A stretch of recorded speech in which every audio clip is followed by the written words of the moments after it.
Look at this tree right here. A lot of oak trees like this one, well, they were derooted. A lot of the limbs were ripped in half. Suspect was successfully able to get into. As you can see, he was able to pry this door open, chipping off the wood. Let me actually bring you to this house right behind me over here, right to the side. City leaders have been giving us an update on restoration efforts after the winter storm. Now, I want to go over a few things that were said. This branch is encased in the ice. It's about a little under half an inch. We're in Shoal Creek while cleanup efforts are underway. You can see some single-use plastics right there. We've also seen cans, just a bunch of wrappers. Drive up to this, they think it's closed and turn away. However, this barricade only applies to festival goers, not people looking to eat at the restaurant. Over 7,000 people are without power in this South Austin neighborhood. As you can see, crews are currently on the scene working. Along the shore, you can see we found this rock with 1 or 2 zebra mussels attached to it, and you really have to be careful where you step or where you touch, and bringing trees all the way down to the stump.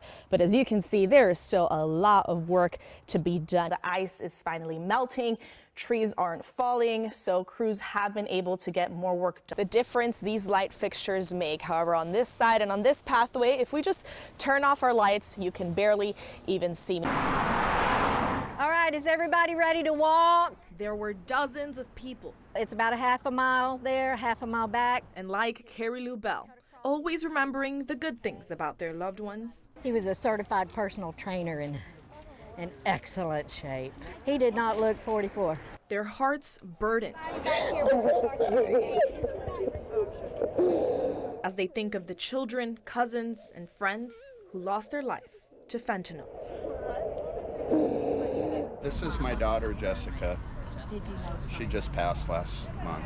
Cameron was 19. Tucker Rowe, he died September 23rd of 2021. Let's let everybody know why we're here today. On Sunday, Bell and dozens of other people mourned in a different way. We have a lot of parents here that are here to walk for their children and their families and friends.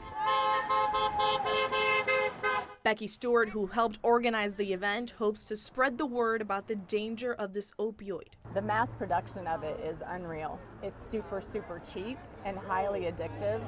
And our son's deaths were nothing more than doing the business for these dealers. My baby. Stewart says it didn't take much for them to lose their lives. All 3 of our sons were alone. They all took one pill that ended their lives. One pill. Let that sink in. One pill. It is so hot. My face is red, I know, but it's worth it. Belle will continue to share her son's story. It will be 1 year on Tuesday, and it doesn't seem like a year. It seems like yesterday. A man so loved. He was an awesome guy. She only hopes to continue making him proud. My son would be proud. I walked a mile today. In Austin. That doesn't happen very often. I'm Pamelacomme. Quaint little home in the heart of East Austin. We planted everything that you see here, so it was pretty much bare dirt when we moved in, so. A place not too big, but just right for Brad Wilson and his wife. We wanted to go someplace that still had, some diversity to it. And that's exactly what they found. I don't know the history, if you know the history of this neighborhood, but that it was built as a black property owner neighborhood. Wilson's home was worth just over $100,000 when they bought it in 2009. Now it's going for about 3 times more. $400,000 seems to be, the usual asking price. But a new report finds if Wilson were to sell his home, because it's in a community with a large number of Latinos and blacks, it likely won't be valued as high when compared to a neighborhood with a white majority population. A home in Austin that's in a white neighborhood holding everything at its means is almost $900,000, while a home in a community of color is only $300,000.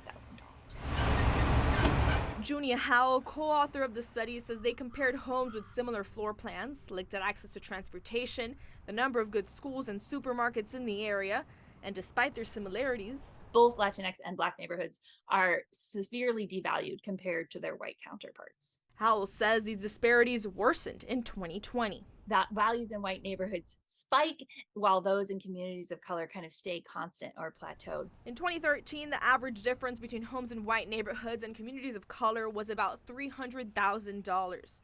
Last year, according to the study, the difference increased to $500,000. There's not just one solution for a decades-long problem and a problem that is this massive. In the meantime, this isn't something Wilson has to worry about. My partner and I agree on this, that, there's really no point in selling a house. He'll continue to enjoy his quiet life and tend to the small house he's made a home. In East Austin, I'm Pamela Combs. So I just kind of empty this out. Another day, a different home. It takes you anywhere from 20 minutes to 40 minutes to finish a pool, just depending on how dirty it is. For Jonathan Rodriguez with Blue Trident Pools, these cleanings may not seem too taxing until you add high temperatures to the equation. Best thing to do is just kind of hydrate yourself while you're out here. Jumping in can also sound tempting, but when that's not an option, the more shade, the better it is, and the easier it is on the heat. And he'll need to keep finding ways to stay cool, because a new report by First Street Foundation predicts feels-like temperatures in most Texas counties will reach 125 degrees at least once a year in the next 30 years. So you have almost this bowl in the middle of the country, this low elevation, really high humidity relative to the rest of the country. And if temperatures reach those dangerous levels, and those are days in which dehydration happens, heat cramps, heat stroke.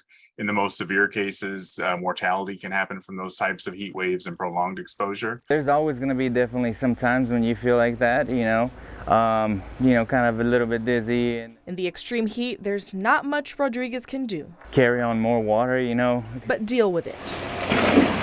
In Austin, I'm Pamela Combs.